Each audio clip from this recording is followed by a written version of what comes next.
So this is the 1 Mark Wonders resource under the GCSE section, and it's a resource specifically designed to give pupils practice at those early questions which are just worth 1 mark. When you open that exam paper up, you've got 4 or 5 1 mark questions. So you can press new questions and it'll give you a new set of these 1 markers, or if you don't like a particular question in a set, say you might think 7 or 8 are a bit too similar, you can just press on the question number and that'll refresh it to a new type of question. So when you're happy with your question set, then you can just leave it as it is.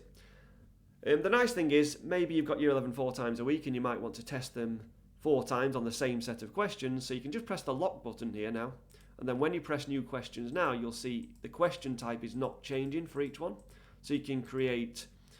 3 or 4 or 5 sets of the same type of questions. And this is where the difficulty slider might come in handy as well, because you might want to start the week off with some really easy numbers, and then as the week progresses to Tuesday, Wednesday,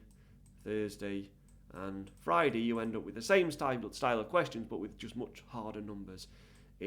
involved.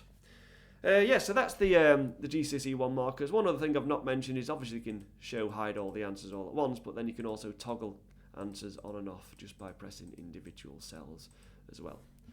So 1 Mark Wonders, designed to give pupils practice at those early 1 mark questions.